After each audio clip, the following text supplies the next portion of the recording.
അല്ലേ? അതിലൂടെ ഒരു വണ്ടി ചീറിപ്പാഞ്ഞു പോയാലോ അവര് ഹാമക്ക് വണ്ടി ഓടിച്ചാൽ ഓനോട് അത്രയും ഒരു അക്ഷരം തെറ്റിപ്പോയി. അവളെ കൊഞ്ചലേ. സൈബർ കുറ്റകൃത്യങ്ങളെ കുറിച്ചുള്ള പഠന റിപ്പോർട്ടിൽ, മൊബൈലുകളുടെ ദുരുപയോഗത്തെക്കുറിച്ചുള്ള പഠന റിപ്പോർട്ടിൽ രാത്രി 11 മണി കഴിഞ്ഞാൽ മിക്ക സ്ത്രീകളുടെ മൊബൈലുകളും എൻഗേജ്ഡ് ആണ്. പ്രത്യേകിച്ച് +2, +1 അവിടുത്തെ ഡിഗ്രി വരെയുള്ള പല കുട്ടികളുടെയും. നമ്മൾ എവിടെ എത്തി? എന്തിനാ നമ്മുടെ മക്കൾക്ക് മൊബൈല്? എന്തിനാ എന്ത് അന്താരാഷ്ട്ര കാര്യമാണ് അവരിവിടെ ചെയ്തു തീർക്കുന്നത്? ഏത് ചെറിയ കുട്ടിയുടെ കയ്യിൽ പോലും അതുകൊണ്ടുണ്ടാവുന്ന ദുരന്തങ്ങൾ എത്രയെന്ന് ലോകം തിരിച്ചറിഞ്ഞിരിക്കുന്നു. അതുകൊണ്ട് കല്ലിടുമ്പിലെ ഈ മഹല്ല് നിവാസികളോട് എനിക്ക് പറയാനുള്ളത്, അതിനെ കുറിച്ചിട്ടവർ സ്വയം മാറ്റത്തിൽ അലാ ഫഇന്ന ഫിൽ ജസദി മുദ്അ ഇദാ സ്വലഹത് സ്വലഹൽ ജസദു കുല്ലുഹു വഇദാ ഫസദത് ഫസദൽ ജസദു കുല്ലുഹു അലാ വഹിൽ ഖൽബ്. അറിയുക, നിങ്ങളുടെ ശരീരത്തിൽ ഒരു മാംസപിണ്ഡമുണ്ട്. അത് നന്നായാൽ ശരീരം മുഴുവനും നന്നായി. അത് കേടുവന്നാലോ ശരീരം മുഴുവനും കേടുവന്നു. അത് നിങ്ങളുടെ ഹൃദയം. ഒന്നുറു അല്ലാഹു ഇന്നല്ലാഹ ലാ യൻദുറു ഇലാ അജ്സാമികും വലാ ഇലാ സുവരികും വലാകിൻ യൻദുറു ഇലാ ഖുലൂബികും. അല്ലാഹു നിങ്ങളുടെ ഹൃദയത്തിലേക്ക്, ആ ഹൃദയത്തിന്റെ നന്നാവൽ. അതുകൊണ്ട് എനിക്ക് യുവാക്കളോട്, നമ്മുടെ ജീവിതം ഫലപ്രദമായിരിക്കണം. അനാവശ്യമായ ഒരു പ്രവൃത്തിക്ക് നമ്മൾ പോകും. സ്മോക്കിംഗ് വമ്പിച്ച ദുരന്തമാണ് ജീവിതത്തിൽ. എത്ര രൂപയാണ് സക്കാത്ത് കൊടുക്കേണ്ടത് തുലച്ചു കളയുന്നത്? എന്ത് നേടി? മദ്യപിച്ചിട്ട് എന്ത് നേടി? വ്യഭിചരിച്ചിട്ട് എന്ത് നേടി? ടെൻഷനല്ലാതെ, പ്രയാസമല്ലാതെ, കുടുംബത്തിൽ ശിഥിലീകരണമല്ലാതെ, പരസ്പരം തെറ്റലല്ലാതെ നമുക്ക് എന്ത് നേടാൻ കഴിയും? അതുകൊണ്ട് എനിക്ക് യുവാക്കളോട്, ഒരു നാട്ടിൽ ഒരു യുവാക്കളുടെ ക്ലബോ ടീമോ ഉണ്ടെങ്കിൽ നല്ലതിനു വേണ്ടി നിങ്ങൾ ഉപയോഗിക്കും. പാവപ്പെട്ട 50 വീടിനെ സംരക്ഷിക്കാൻ, പാവപ്പെട്ട 50 കുടുംബത്തിലെ വിദ്യാർത്ഥികളെ SLC വരെ പഠിപ്പിക്കാൻ, ഡിഗ്രി പഠിപ്പിക്കാൻ, അവരെ ഡോക്ടറാക്കാൻ, എഞ്ചിനീയറാക്കാൻ 10 യുവാക്കൾ വിചാരിച്ചാൽ സാധിക്കും. നമ്മുടെ നാട്ടിൽ എത്ര രൂപയാണ് ദൂർത്തടിക്കുന്നത്. വല്ലദീന ഇദാ അൻഫഖൂ ലം യുസ്രിഫൂ വലം യഖ്തുറൂ വകാന ബൈന ദാലിക ഖവാമാ. അവർ ചെലവഴിക്കുകയാണെങ്കിൽ പിശുക്കി പിടിക്കാത്ത, ദൂർത്തടിക്കാത്ത, വകാന ബൈന ദാലിക ഖവാമാ, അത് രണ്ടിന്റെയും ഇടയിൽ ചെലവഴിക്കുന്നവർ. ഈ ഒരു അവസ്ഥ ഉണ്ടാവും. ഈ ഒരു അവസ്ഥയിലേക്ക് നമ്മൾ മടങ്ങിപ്പോണം. അല്ലെങ്കിൽ നരകത്തിൽ വമ്പിച്ച ശിക്ഷയാണ് നമ്മെ കാത്തിരിക്കുന്നത്. കല്ലാ ഇന്നഹാ ലല്ലാ നസാഅത്തൽ ലിശവാ. നരകം അങ്ങനെയല്ല, തലയോട്ടി ഉരിച്ചു കളയുന്ന തീജ്വാലയാണ്. സൂറത്ത് മാരിജിൽ എന്ന് പറയാൻ, കല്ലാ ഇന്നഹാ ലല്ലാ നസാഅത്തൽ ലിശവാ, അത് തലയോട്ടി ഉരിച്ചു കളയുന്ന തീജ്വാലയാണ്. അതിൽ നമ്മുടെ മക്കൾ രക്ഷപ്പെടും. ഒരു കുട്ടി, ഒരു ചെറുപ്പക്കാരൻ, അവനെ പറ്റി നല്ലത് പറയും. വിവാഹത്തിന് മുമ്പ് ഒരു പെണ്ണും ഗർഭം ധരിക്കുന്ന ഒരവസ്ഥാവിശേഷം നമ്മുടെ നാടുകളിൽ ഉണ്ടാകരുത്.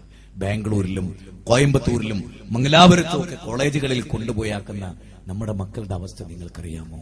ഞാൻ അധിക ദിവസവും ട്രെയിനിൽ യാത്ര ചെയ്യുന്ന ഒരാളാണ്.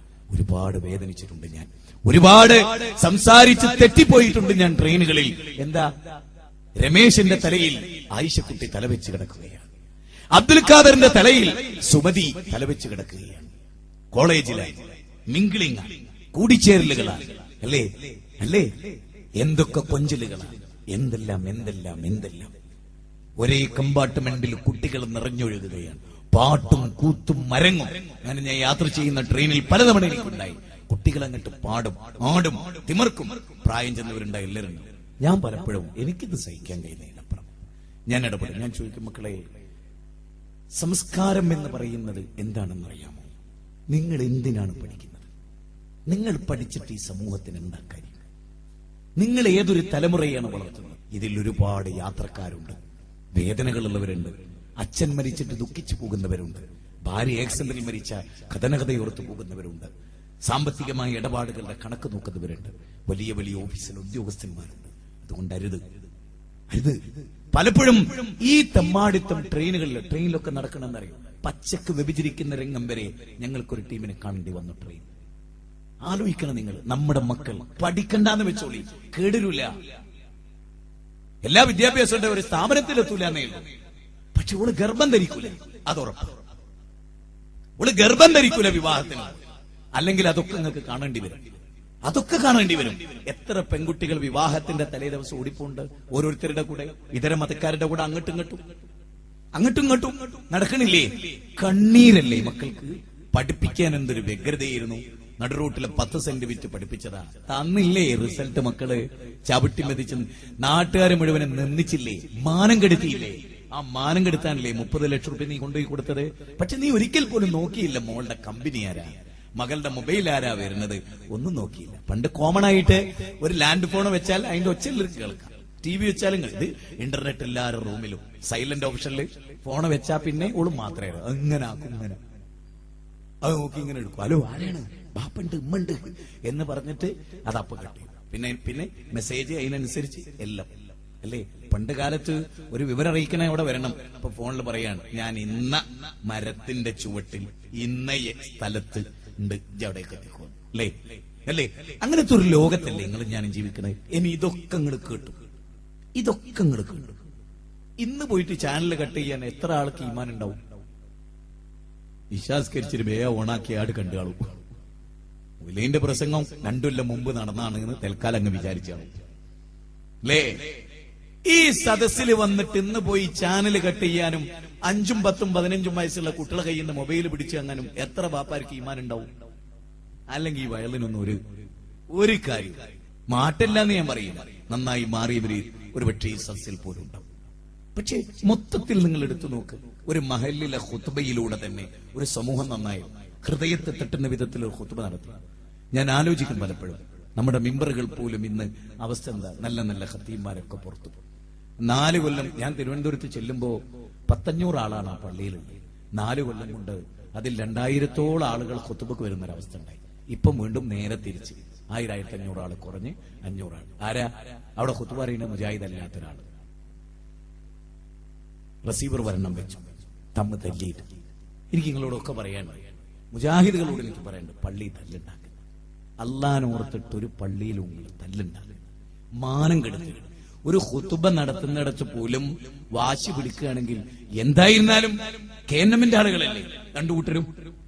അപ്പൊ എനിക്ക് നിങ്ങളോട് പറയാനുള്ള മൂന്നാമതൊരാള് ഒന്നെങ്കിൽ ആ പള്ളി പൂട്ടിയിടുന്ന ഒരവസ്ഥ ഉണ്ടാകുക, അത് ഉണ്ടായിരുന്നു. 2 അവിടെ മൂന്നാമതൊരാൾ കുത്തു പറയാം. അപ്പൊ എനിക്ക് നിങ്ങളോട് പറയാനുള്ളത്, വാശി പിടിക്കല്ല, കേന്ദ്രം നടത്തിക്കോട്ടെ എന്ന് വെച്ച് ഒരു സുന്നി കുത്തുബ പറയുന്നതിനേക്കാളും ജമാഅത്തെ ഇസ്ലാമിക്കാരനാണ് കുത്തുബ പറയുന്ന സ്ഥലത്ത്. ആ ഗതികേട് ഉണ്ടാക്കരുത്. അന്താരാഷ്ട്ര ബഡായി പറയാൻ അവരെ കയ്യിൽ മിമ്പർ ഏൽപ്പിച്ചു. കേന്ദ്രന്മാര് പറഞ്ഞോട്ടെ, നമ്മുടെ കുറച്ച് ചീത്തറിയും ചിന്നൂരികളും എന്നാലും വേണ്ടിയില്ല, അടി ഉണ്ടാക്കുക, ആ പള്ളി പൂട്ടിടിക്കുന്ന ഒരു അവസ്ഥ ഉണ്ടാക്കുക. എനിക്ക് നിങ്ങളോട് പറയാനുള്ളത്, നാട്ടുകാരുടെ മുമ്പിൽ നിങ്ങളെ ജിന്നും ചെത്താനും ഒന്നും ഒരു ഓർമ്മ ഉണ്ടാവില്ല. ഇവിടെ പള്ളിയിൽ അടികൂടുന്നതിനെ നാട്ടുകാരറിയും. എത്ര ആളുകളോടും മറുപടി പറയേണ്ടി വരും ഓരോ സ്ഥലത്ത്. അതുകൊണ്ട് ക്ഷമിക്കുകയും ക്ഷമയിൽ മുൻകടക്കുകയും മുൻകരുതലെടുക്കുകയും എല്ലാം അനുകൂലമാവും. ഒരു കാലഘട്ടത്തിൽ ഇതൊന്നും നമ്മുടെ കയ്യിൽ ഉണ്ടായിരുന്നില്ല.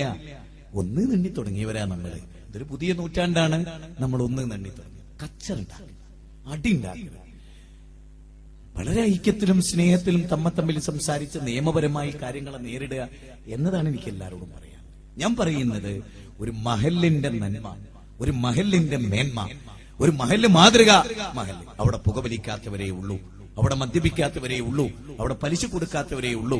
ആ മഹല്ലിൽ ചാനലില്ല, ആ മഹല്ലിൽ ഇന്നതില്ല, ഇന്ന തിന്മകളില്ല എന്ന് പറയുന്ന ഒരു അവസ്ഥാവിശേഷം ഉണ്ടാവുന്നുണ്ട്. ജീവിതത്തിന്റെ ഏത് ഘട്ടങ്ങളിലും സമൂഹത്തിന്റെ നന്മ മുന്നിൽ കണ്ടുകൊണ്ടുള്ള ഒരു പ്രവർത്തനത്തിന് നിങ്ങൾ രൂപകൽപ്പന ചെയ്യും. എന്നിട്ട് ജീവിതത്തിലെ ഏത് ഘട്ടങ്ങളിലും ഖുർആനിനെയും സുന്നത്തിനെയും നടപ്പാക്കാനുള്ള ഒരു സംവിധാനം. വീട്ടിലൊക്കെ നമ്മുടെ മക്കൾക്ക് അടുക്കും ചിട്ടയും ഉണ്ടാക്കുന്ന ഒരവസ്ഥ ഉണ്ടാവും. അയൽപ്പക്ക ബന്ധങ്ങളിലും സമൂഹവുമായി ബന്ധപ്പെടുന്നിടത്തുമൊക്കെ അള്ളാന്റെ റസൂല് പഠിപ്പിച്ച ചില സുന്നത്തുകളുണ്ട്. അപ്പൊ നിങ്ങൾ നോക്ക്, എന്തുകൊണ്ട് നരകത്തിൽ പോയി എന്ന ചോദ്യം ഉണ്ടല്ലോ. എന്തുകൊണ്ടാണ് അയാൾ നരകത്ത് പോയത്? മാ സലകകും ഫീ സഖർ ഖാലൂ ലം നകു മിനൽ മുസല്ലീൻ വലം നകു നുതഇമുൽ മിസ്കീൻ. പാവപ്പെട്ടവന് ഭക്ഷണം കൊടുത്തില്ല. കഷ്ടപ്പെടുന്നവർ, അശ്രർ, ഒരുപാട് പ്രയാസങ്ങൾ അനുഭവിക്കുന്നു, ഉടുതുണിക്ക് മറുതുണിയില്ലാത്തവർ, അവരെയൊക്കെ സംരക്ഷിക്കേണ്ട ഒരു ചുമതല. സമ്പത്തൊക്കെ നമ്മള് പരമാവധി പിശുക്കി പിടിച്ച് പാവപ്പെട്ടവന്റെ കാര്യത്തിൽ സജീവമായ സാന്നിധ്യം നമുക്കുണ്ടാവണം. നമ്മളെപ്പോലെ നീ ഇഷ്ടപ്പെടുന്നതെന്തും നിന്റെ സഹോദരൻ ഇഷ്ടപ്പെടുന്നത് വരെ നിങ്ങൾ വിശ്വാസിയാവൂല. അപ്പൊ നമ്മളെപ്പോലെ നല്ല 2 ബെഡ്റൂമുള്ള വീട്, നല്ല ഒരു സംവിധാനം ഒക്കെ മറ്റുള്ളവർക്ക് ഉണ്ടാവണം. എല്ലാരും ഒന്ന് പ്ലാനിങ്ങോടുകൂടി നീങ്ങിയാൽ നാടും നഗരവും ഒക്കെ നന്നാവും, വികസിക്കും എല്ലാ കാലഘട്ടത്തിലും. അപ്പൊ നമുക്ക് അള്ളാഹുവിനോടുള്ള തൃപ്തിയും റസൂൽ സല്ലല്ലാഹു അലൈഹി വസല്ലമയുടെ ചര്യയും ദീനനുസരിച്ചുള്ള ഒരു അവസ്ഥാവിശേഷം ഉണ്ടാവും. നമുക്ക് ഏറ്റവും ഇഷ്ടം അല്ലാഹുവിനോടായിരിക്കും, പടച്ചവനോടായിരിക്കും. അതാണ് ഞാൻ നേരത്തെ പറഞ്ഞത്. റളീതു ബില്ലാഹി റബ്ബൻ വബിൽ ഇസ്ലാമി ദീനൻ വബിമുഹമ്മദിൻ സ്വല്ലല്ലാഹു അലൈഹി വസല്ലം നബിയ്യ. ഏറ്റവും ഇഷ്ടം അല്ലാഹുവിനോട്. അതാണ് വിശുദ്ധ ഖുർആൻ തന്നെ പറഞ്ഞ എന്താണ്? അഹബ്ബ ഇലൈക്കും മിനല്ലാഹി വറസൂലി വജിഹാദിൻ ഫീ സബീലി ഫതറബ്ബസു. അല്ലാഹുവിനോടായിരിക്കണം നിങ്ങൾക്ക് ഏറ്റവും ഇഷ്ടം. പിന്നെ നബി സല്ലല്ലാഹു അലൈഹി വസല്ലമയുടെ സുന്നത്തിനോട്. ഇപ്പൊ ഇന്നലെ വിളിച്ചിട്ട് എന്നോട് ഒരു ചെറുപ്പക്കാരൻ പറഞ്ഞു, ഉസ്താദേ എന്റെ അമ്മച്ചി ഭക്ഷണം കഴിക്കാണ്ട് കുറച്ച് ദിവസം. ഞാൻ ചോദിച്ചു, എന്താ മോനെ? ഞാൻ താടി പിടിക്കണം എന്ന് ഉമ്മ നിർബന്ധം പിടിക്കണം. ഒരു തള്ള, മുസ്ലിം തള്ള താടി പിടിക്കുകയാണ്. എന്താ വാശി പിടിക്കണത്? താടി പഠിക്കണം. ആ മുസ്ലിങ്ങളല്ല, ഞാൻ പറയുന്നത് ഇസ്ലാമിന്റെ ഏറ്റവും വലിയ ശത്രു മാപ്പിളാരാണ്. ഇപ്പൊ ഫലത്തിൽ അങ്ങനെ വരുന്നത്. മകൻ സ്ത്രീധനം വാങ്ങണോന്ന് ഉമ്മ വാശി പിടിക്കുക. മോനെ നീ നരകത്ത് പോകുന്ന പണിയെടുക്കണം എന്ന് ഉമ്മ വാശി പിടിക്കുക. അല്ല, അതിന്റെ വേറൊരു മയന. വല്ലാത്തൊരു ദുര്യോഗത്തിലാണ് നമ്മളുള്ളത്. വല്ലാത്തപ്പോ ഒരു വളരെ പ്രഗത്ഭനായ ഒരു KNMമാരനോട് വളരെ സ്നേഹത്തോടു കൂടി നമ്മുടെ ഒരു പ്രബോധകൻ, നിങ്ങളെ മകൾക്കൊരു പ്രപ്പോസൽ ഉണ്ടായിരുന്നു എന്റെ അടുത്ത് ചേർന്നപ്പോ, അയാൾ ഉടനെ പറയാണ്, ജിന്നൂരിയല്ലേ വേണ്ട, സമസ്തക്കാർക്കുള്ള ശിർക്ക് പോലെ നമുക്ക് ശിർക്കുണ്ട് എന്നാണ് ഒരു വിദ്വാൻ എന്ന് കടപ്പുറത്ത് പ്രസംഗിച്ചുകൊണ്ടിരിക്കുന്നത്. നമ്മൾ മനസ്സിലാക്കണം. അപ്പൊ പിന്നെ ഒരു മുജാഹിദ് മരിച്ച ഒന്നെ മയ്യത്ത് നിസ്കരിക്കാവോ? ഒരു സമസ്തക്കാരൻ മരിച്ചാൽ ഓൻ മൊയ്തീൻ ഷെയ്ഖിനെ വിളിച്ച് പ്രാർത്ഥിച്ച് മരിക്കുന്നവനെ പോലെയാണ് മുജാഹിദ് എന്ന് പ്രസംഗിച്ചാൽ ഒരു മുജാഹിദ് മരിച്ച ഓനെ മയ്യത്ത് നിസ്കരിക്കാവോ? എത്ര അപകടം പിടിച്ച വാദമാണ് ഈ രംഗത്ത് പറയുന്നത്. അതുകൊണ്ട് എനിക്ക് നിങ്ങളോട് പറയല്ലേ, ചെവിക്കൊടുക്കരുത്. യാതൊരു ബേജാറും നിങ്ങൾക്ക് വേണ്ട. ഇനി ഇതിലൊരു പ്രധാനപ്പെട്ട പോയിന്റ് ഞാൻ നിങ്ങൾക്ക് പറഞ്ഞുതരാം. ഇവിടെ നമ്മളുടെ ശത്രുക്കളോ പ്രതിയോഗികളോ അവർക്കൊരു സ്വർഗവും നരകവും ഉണ്ടെങ്കിലല്ലേ നമ്മൾ നരകത്ത് പോവുള്ളൂ? അല്ലേ? അള്ളാന്റെ സ്വർഗവും നരകത്തിലും നമ്മൾ എങ്ങനെ? നമ്മൾ അല്ലല്ലാത്തവരോട് പ്രാർത്ഥിക്കുന്നില്ലെങ്കിൽ, ആരാധിക്കുന്നില്ലെങ്കിൽ അല്ല നമ്മൾ അതിന്റെ പേരിൽ നരകത്തിലിടൂല. ഒരുത്തൻ നമ്മുടെ പേരിൽ ശിർക്ക് ആരോപിച്ചു എന്നുള്ളതിന്റെ പേരിൽ. പക്ഷേ ശിർക്കാണോ അത് പഠിക്കേണ്ട നമ്മുടെ ബാധ്യതയാണ്, അല്ലേ? സമസ്തക്കാരിവിടെ ശിർക്ക് ചെയ്യുന്നു എന്നുള്ളതിൽ അശേഷം സന്ദേഹമില്ല നമുക്ക്. നമ്മുടെ ജീവിതത്തിൽ ഒരിക്കലും, ജീവിതത്തിന്റെ ഒരു ഘട്ടത്തിലും പടച്ചോനല്ലാത്ത ഒരു പടപ്പിനോടും നമ്മൾ പ്രാർത്ഥിക്കണം, സഹായം തേടും, അല്ലേ? കാര്യകാരണ ബന്ധത്തിനപ്പുറത്തുള്ള ഒരു തേട്ടും ഒരു പടപ്പിനോടും ജീവിതത്തിന്റെ ഒരു സാഹചര്യത്തിലും നമുക്കില്ല. ഭൗതികമാകാം അഭൗതികമാകാം, മലക്കിനോടും ജിന്നിനോടും തേടുക എന്നത് ഇസ്ലാം അനുവദിക്കാത്ത കാര്യമാണ്, പാടില്ലാത്ത കാര്യമാണ്, എല്ലാവർക്കും അറിയാവുന്ന വസ്തുതയാണത്. അതുകൊണ്ട് ആ ജാതി വിമർശനങ്ങൾക്ക് വേണ്ടി വിലപ്പെട്ട സമയം നമ്മൾ ചെലവഴിക്കാതെ നമ്മൾ ജനങ്ങളെ നന്നാക്കാൻ വേണ്ടി ശ്രമിക്കും. എത്ര പേര് ഇൻസൈറ്റ് എക്സിബിഷൻ കരുനാഗപ്പള്ളിയാണ്, ഇന്ന് കോട്ടക്കൽ നിറഞ്ഞൊഴുകുകയാണ്, ഹൈവേ ബ്ലോക്ക് വരെയായി. അത്രയും ജനമാണ് അവിടെ. എന്താ കാരണം? ആളുകൾക്ക് മനസ്സിലാവുന്നുണ്ട് ആരാണ് സത്യത്തിന്റെ വക്താക്കൾ ആളുകൾ എന്ന ആളുകൾക്ക് മനസ്സിലാവുന്നുണ്ട്. 5-8 കൊല്ലം നമ്മുടെ ഹുസൈമടപൂരിന്റെ അനുയായികൾ എന്തെല്ലാം പറഞ്ഞു നടന്നു? വളർച്ചയല്ലേ നമുക്കുണ്ടായിട്ടുള്ളത്, തളർച്ചയൊന്നും നമുക്കുണ്ടായിട്ടില്ല. അതേ പാത വേറൊരു കൂട്ടർ സ്വീകരിച്ച് 10 കൊല്ലം ഒരാട് പറഞ്ഞോട്ടെ, നമ്മുടെ വിഷയമായിട്ട് പോവുക. സാൽവേഷനും എക്സിബിഷനും മഹാസമ്മേളനങ്ങളും ഒക്കെ. ഞാനിപ്പോ കഴിഞ്ഞ ദിവസം 2 പ്രഗത്ഭമായ ക്ഷേത്ര കമ്മിറ്റികളിൽ പ്രസംഗിച്ചു. ഒന്നൊരു ക്ഷേത്രത്തിന്റെ പൂർണ്ണ അംഗീകാരത്തോടെ, മറ്റൊന്ന് ക്ഷേത്ര കമ്മിറ്റി പുറത്ത് സംഘടിപ്പിച്ചൊരു പ്രോഗ്രാമിൽ. എത്ര പേര് എന്നിപ്പോ 2 മുസ്ലിങ്ങൾ വിളിച്ചിട്ട് പറഞ്ഞു, ഞങ്ങൾക്ക് ഇരുന്നിട്ട് ഇരിപ്പ് കൊള്ളണില്ല, ഞങ്ങൾക്ക് കുറച്ചുകൂടി പഠിക്കാനുണ്ട്. നമ്മളുടെ ലൈൻ അതാണ്. നമ്മുടെ നിച്ച് ഓഫ് ട്രൂത്ത്, അള്ളാന്റെ ദീന് ദൈവത്തിന്റെ മഹാപ്രസ്ഥാനം. ഇന്ന് ആ പ്രസ്ഥാനത്തിന്റെ ഡയറക്ടർ പോലും എന്താ ചെയ്യുന്നത്? ISMന്റെ പ്രസിഡന്റും അയാൾ തന്നെ, MSMന്റെ പ്രസിഡന്റും അയാൾ തന്നെ. ഫലത്തില് ആളതില്ലല്ലേ ഞാൻ പറയും, എല്ലാം അയാൾ തന്നെ ചെയ്യുന്നത്. എന്തിനീ ദുര്യോഗം ഏറ്റെടുക്കണം? ആ നിച്ച് ഓഫ് ട്രൂത്തായിട്ട് മുസ്ലിങ്ങൾക്കിടയിൽ ദവർത്തിരുത്തി ഭംഗിയായിട്ട് ആളുകൾക്ക് ദീനെത്തിച്ചു കൊടുക്കേണ്ടതിന് പകരം ഗ്രൂപ്പും കളിച്ച് അതിന്റെ ലീഡറായിട്ട് ജീവിക്കേണ്ട ഒരു അവസ്ഥ അക്ബർക്കാക്ക് വന്നില്ലേ? എന്തുകൊണ്ടാ? മിനല്ലദീന ഫറഖു ദീനഹും വകാനൂ ശീഅൻ കുല്ലു ഹിസ്ബിൻ ബിമാ ലദൈഹിം ഫരിഹൂൻ. കക്ഷിത്വമാണ് അങ്ങോട്ട് എത്തിച്ചത്. നിങ്ങൾക്കും എനിക്കും വരാതിരിക്കട്ടെ ഈ കക്ഷിത്വം. തെറ്റാ. എന്റെ മകൾ ഫാത്തിമയാണ് തെറ്റ് ചെയ്തതെങ്കിൽ ഞാൻ അവളുടെ കൈവിട്ടുമെന്ന് പറഞ്ഞ ആ പ്രവാചകന്റെ മോളെ നരകത്തിൽ നിന്ന് രക്ഷിക്കാൻ എനിക്ക് കഴിയില്ല ഫാത്തിമ എന്ന പ്രവാചകന്റെ വചനം നമ്മൾ എന്ത് ഗ്രൂപ്പായിട്ടാണ് കളിച്ചു കൂടുന്നത്?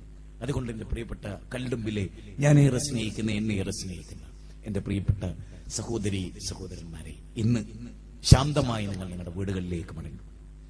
പടച്ചോനെ ഓർത്തിട്ട് ഓരോ കാര്യം. ഇപ്പൊ നമ്മളിവിടെ ഞാൻ യാത്രക്കാരനായതുകൊണ്ട് നിസ്കരിച്ചാണ്. നിങ്ങൾ പലരും പറ്റുമെങ്കിൽ പള്ളിയിൽ തന്നെ ചെന്ന് നല്ലൊരു ജമായത്തായി നിസ്കരിച്ച് പിരിയുന്നൊരവസ്ഥ ഉണ്ടാവണം. ഏറ്റവും നന്നായി ജമാഅത്തായി നിസ്കരിച്ച് പിരിയും.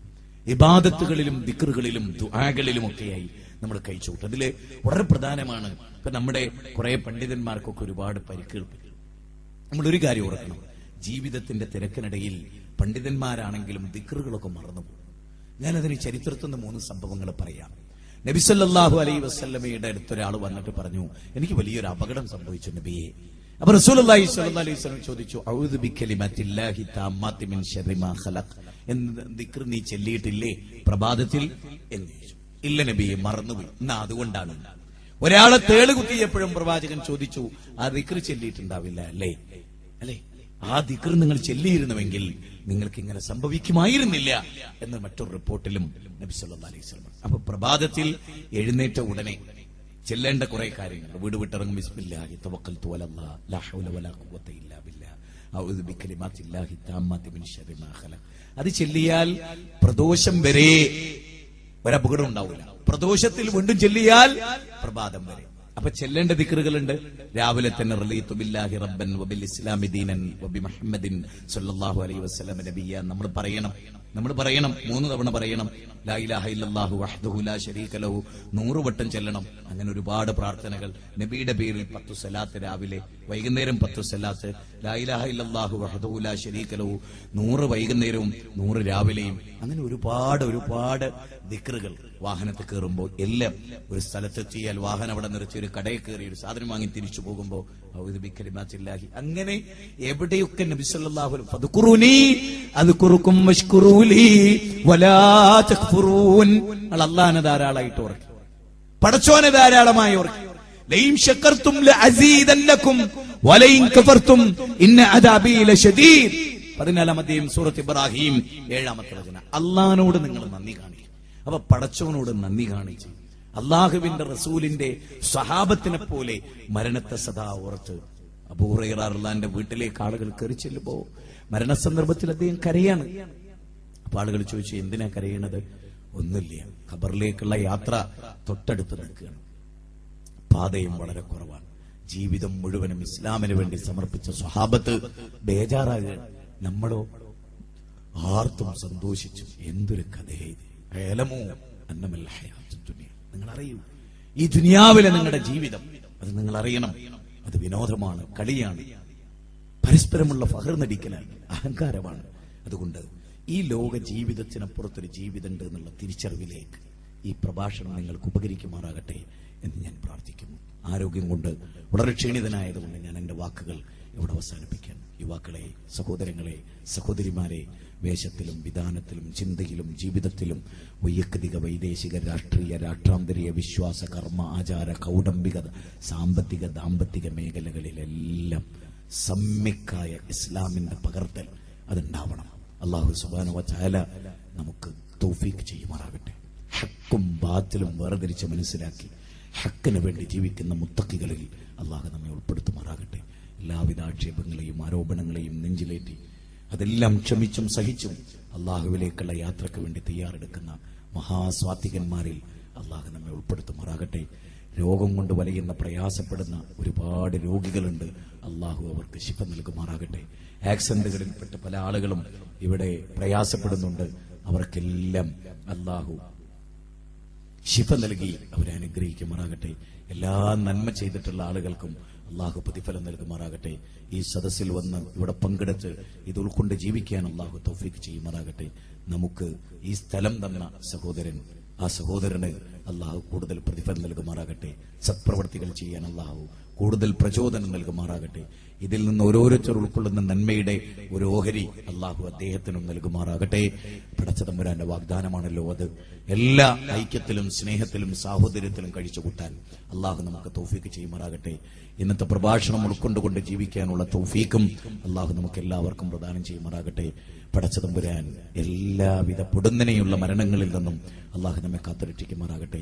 സ്നേഹവും ആർദ്രതയും വലിവും അനുകമ്പയും സഹാനുഭൂതിയും സാവർത്തിത്വവും എല്ലാം അള്ളാഹു നമുക്ക് പ്രദാനം ചെയ്യുമാറാകട്ടെ.